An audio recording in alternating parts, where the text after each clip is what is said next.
नमो हरिहन्ताणं नमो सिद्धाणं नमो आयर्यानं नमो वज्रायानं नमो लोए सव्यसाहूनं। पंचमवेष्टि भगवान की जय। द्वादशांग जिनवाणी माता की जय। परम पूज्य गुरुदेव संत शिरोमणि आचार्य प्रभु 108 विद्यासागर जी महाराज की जय। इष्टोपदेश महाग्रंथ राज्य का आज हम स्वाध्याय आरंभ कर रहे हैं। इसमें 51 कारिकाएँ हैं और इष्टोपदेश इसके रचयिता है आचार्य श्री पूज्यपाद स्वामी जी महाराज जी। इष्टोपदेश 2 शब्दों से बना है, इष्ट प्लस उपदेश। इष्ट का अर्थ होता है अच्छा लगने वाला, प्रिय, सुखदायी उपदेश। आचार्य ने हमारी आत्मा को इष्ट प्रिय लगने वाला उपदेश इसमें दिया है।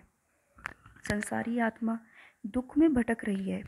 इस दुख से कैसे पीछा छूटे, सुख में कैसे पहुँचे, इसका उपदेश इस ग्रंथ में दिया गया है। आचार्य पूज्यपाद स्वामी जी महाराज जी, थोड़ी सी इसकी भूमिका बता देते हैं कि आचार्य श्री पूज्यपाद स्वामी जी महाराज जी का जीवन चरित्र, जीवन परिचय थोड़ा सा हम देते हैं।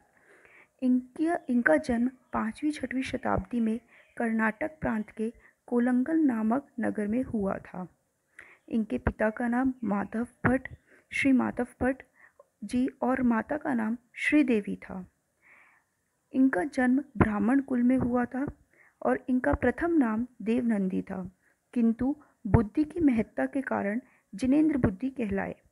कहते हैं कि इनको एक ऐसे रसायन का ज्ञान था जिसका पैरों में लेप लगाकर यह विदेश क्षेत्र जाया करते थे।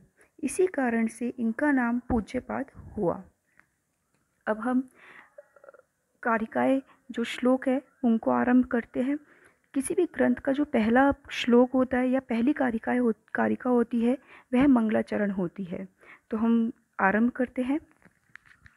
आप मेरे साथ दोहराइएगा। मैं 2 बार बोलूँगी और आप मेरे साथ ही दोहराइएगा, तो आपको अच्छे से इसका उच्चारण आ जाएगा। यस्य स्वयं स्वभावाप्तिरभावे कृत्स्नकर्मणा तस्मै संज्ञानरूपाय नमोस्तु परमात्मने। एक और बार। यस्य स्वयं स्वभावाप्तिरभावे कृत्स्नकर्मणा तस्मै संज्ञानरूपाय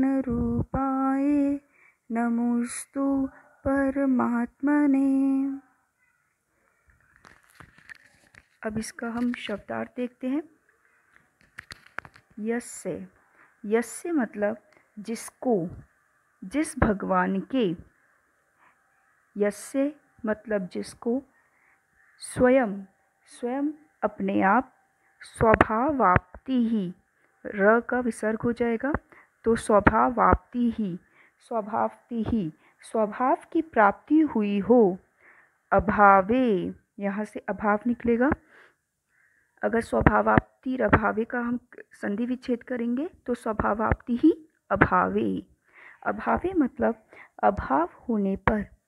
कृत्स्न कर्मणः, कृत्स्न समस्त, कर्मणः कर्मों का, जिसको स्वयं स्वभाव की प्राप्ति हुई हो, अभाव होने पर समस्त कर्मों के।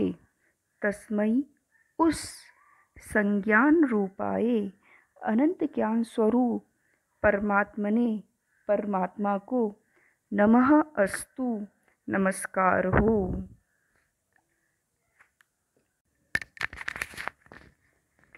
भावार्थ, जिस तरह दर्पण पर तेल, धूल आदि लग जाने पर उसकी चमक ढक जाती है, उसमें मुख दिखाई नहीं देता, और जब वह मैल साफ कर दिया जाता है तब सभी वस्तुएं साफ झलकने लगती है।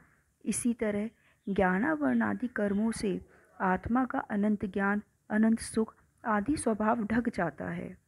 जब वे ज्ञानावरण आदि कर्म शुक्ल ध्यान द्वारा आत्मा से दूर हो जाते हैं, तब आत्मा अपने स्वच्छ ज्ञान, सुख आदि का स्वभाव को प्राप्त कर सिद्ध परमात्मा बन जाता है। तो इसमें क्या कह रहे हैं आचार्य जी कि जब जैसे एक शीशे के ऊपर तेल, धूल आदि लग जाती है और उसकी चमक ढक जाती है, हमारा चेहरा उसमें साफ नहीं दिखाई देता। ऐसे ही, और जब हम उसको साफ करते हैं तो सारी चीज़ें बहुत स्पष्ट नज़र आने लगती है। ऐसे ही हमारी आत्मा, उसके ऊपर ज्ञानावरण आदि जो 8 कर्म होते हैं, उनका उसको उन कर्मों ने हमारी आत्मा को ढक दिया है। और हमारा आत्मा का जो स्वभाव है, अनंत ज्ञान, अनंत सुख आदि, हमारे आत्मा के जो स्वभाव है, उनको उन कर्मों ने, 8 कर्मों ने ढक दिया है।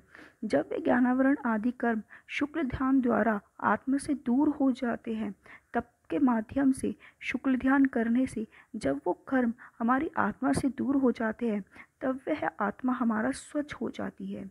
और जो हमारी आत्मा का स्वभाव है, ज्ञान, सुख आदि स्वभाव को हमारी आत्मा प्राप्त कर लेती है और सिद्ध परमात्मा बन जाती है।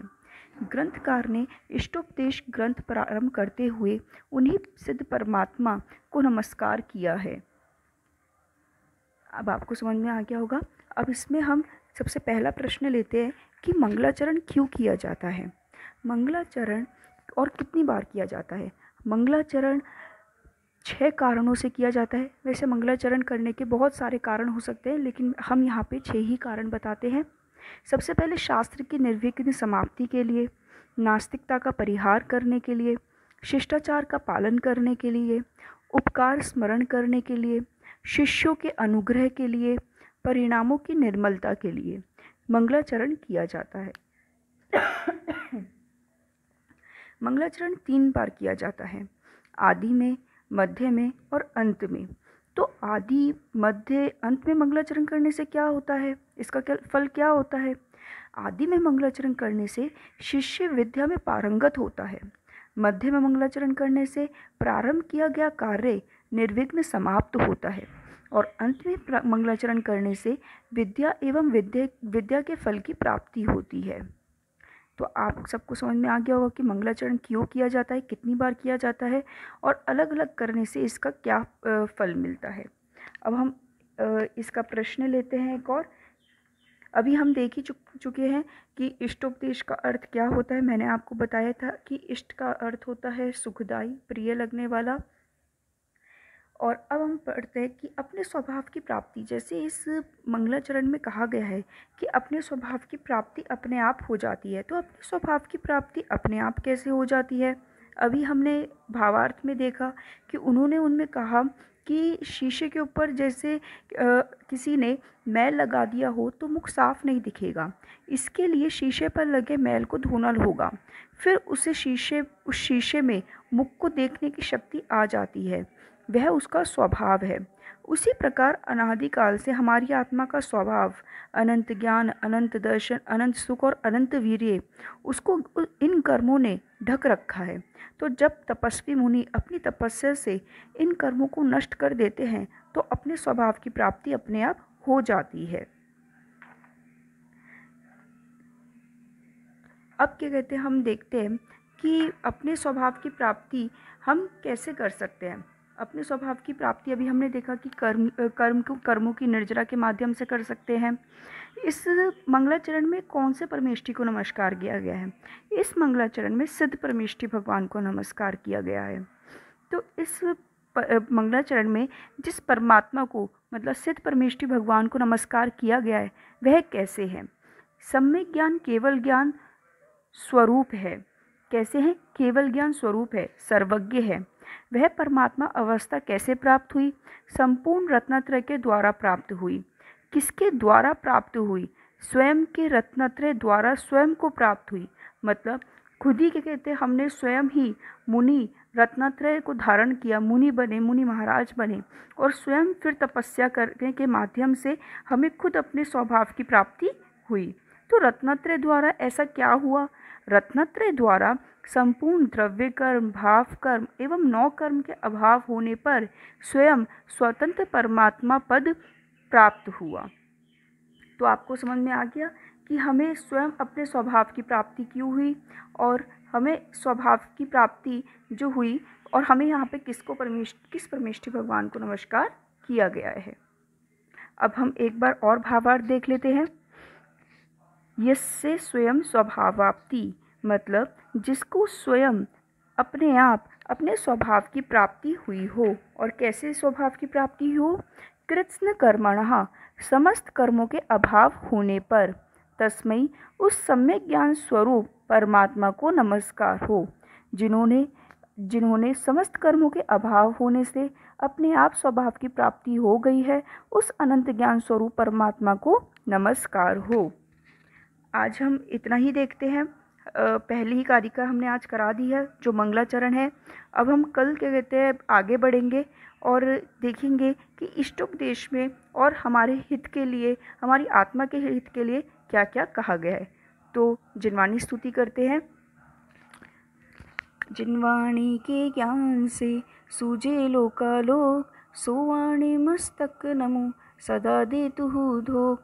हे जिनवाणी भारती, तो ही जपू दिन रैन, जो तेरी शरणा गई सो पावे सुख चैन। देव भजू अरिहंत को, गुरु सेवा निर्ग्रंथ, दया धर्म पालू सहता, यही मोक्ष का पंथ। जय जिनेन्द्र।